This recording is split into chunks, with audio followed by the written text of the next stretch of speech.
I, Michelle, fell victim to the marketing hype on these hydrangeas, and I just had to add them to my garden. I created a haul video where I walked you through what I was adding to the garden. There were 2 new hydrangea introductions from first edition. These hydrangeas right here, and also the Eclipse hydrangea over there that I'm going to show you in a little bit. I'm not going to walk over there. I figure why not just start here since we're already here. So this trio of hydrangea was planted last fall, which is, in my mind, the perfect time to plant hydrangeas. I planted them in fall in Atlanta here. Zone 8A is a much wetter season, much milder conditions than planting them in the spring and then watering through the summer. I had nature water everything in, do all the work for me, and now I just get to enjoy these beautiful hydrangeas without having to put in any of the work last summer. Small tangent, but I did want to share that win about fall planting hydrangeas. I'm going to pull up a seat for this one because I tend to like hydrangeas and I have a lot to say about them. So this hydrangea, if I didn't say what it was before, this is Flowerful hydrangea. This was either new to market this year or last year. I was so surprised to see it in stock last year in a local nursery near me that I just had to scoop it up. I was seeing so much marketing hype about it. I just had to see whether it was real or whether it was, as the kids say, just cap. Flowerful hydrangea is an arborescens type hydrangea. Other hydrangeas in this category that you might know is the classic Annabelle hydrangea.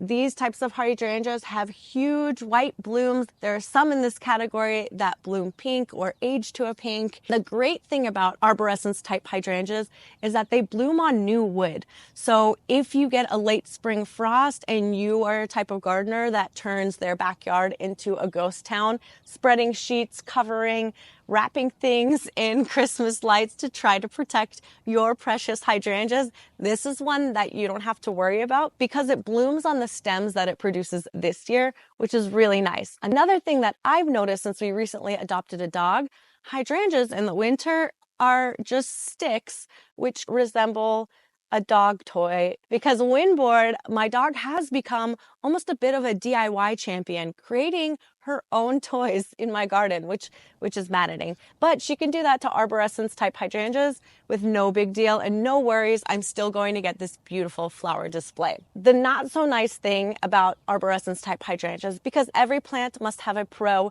and a con, but the classic Annabelle hydrangea has very beautiful big blooms, but very weak stems. So basically, your girl couldn't hold itself up. But you probably know this if you grow Annabelle type hydrangeas. Beautiful, but floppy. Incrediball improved on that stem strength. I have some Incrediball planted up front.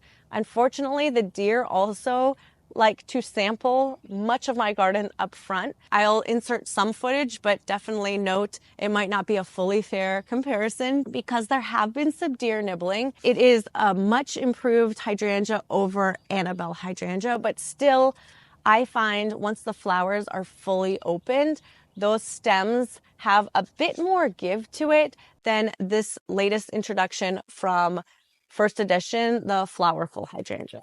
This hydrangea has pretty stiff stems. I'm like, there's almost no flexibility or give to the stem as I'm shaking it.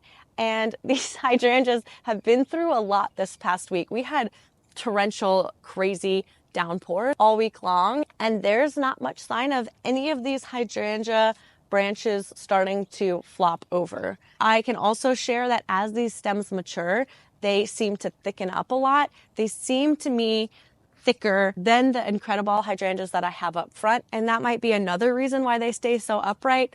I don't know the exact science behind it or how they did this, but this magical quackery is something that I greatly appreciate because in my garden, things that flop, they drive me insane. I try to keep a pretty tidy, cottagey type garden, but I hate when things flop over. 10 out of 10 recommend this hydrangea, and I'm actually shocked it's as upright as it is currently. Another thing that is really great about this hydrangea is the sheer number of blooms. There are blooms on this hydrangea at all stages. Fully open and bigger than my face, and then smaller blooms that are still just starting to open up, and yet other buds that are still in the brand new bud stage that haven't even started to open. So this is a hydrangea that is going to be in bloom and looking great for a long time, which is another great thing to consider in your garden. If you go with perennials and shrubs that bloom for a long time or rebloom, you don't have to buy as many different shrubs and perennials to keep your garden looking good for a longer time. So it's also something that I'm tracking this year. I'm not normally a spreadsheet gardener, but I am starting to try to quantify how long things are blooming. That way, when I go to create a new garden space, I can put in my old faithfuls and know a space is going to look good without guessing and trying new varieties. I will still try new varieties, but I want my list of old faithfuls that I can turn to and I know I can add to a space and it will look good. Of course, I'm going to share this list when I'm done, but we're just halfway through the season, so there's still a long way to go.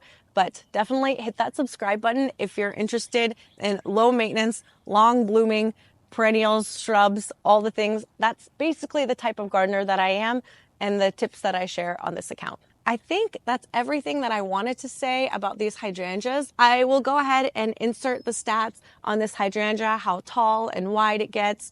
In terms of sun conditions, I have it here where it's getting morning sun as the sun rises.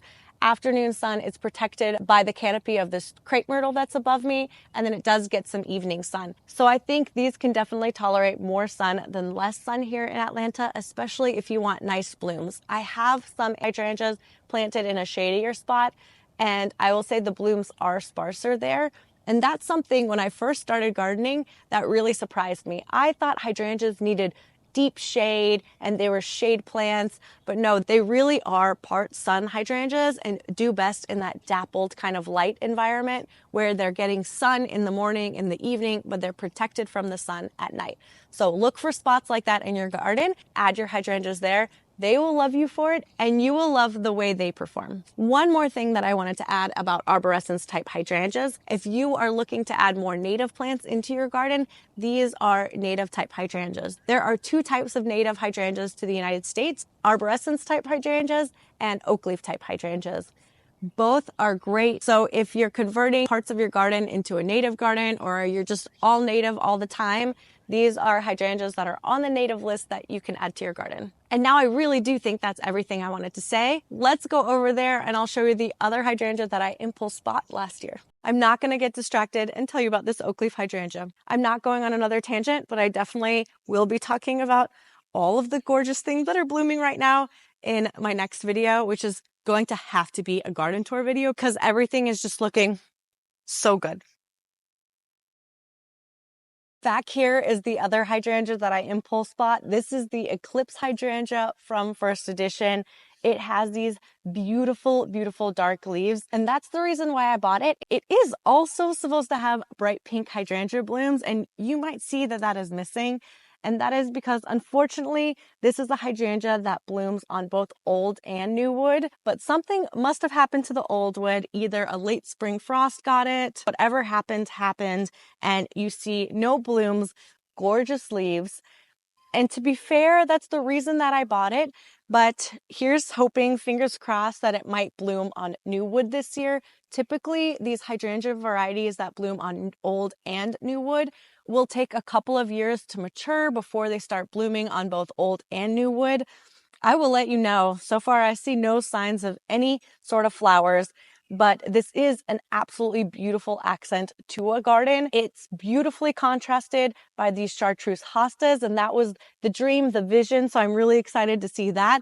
It's also gorgeous against whites and blues, and honestly, there aren't that many purple foliaged plants that do well in a shade garden, other than maybe coleus and heucheras, but nothing that gets this big. So I do love the versatility of this shrub and how beautiful it is just for the leaves. One great thing about this hydrangea is that these leaves seem to stay true and stay this purple color.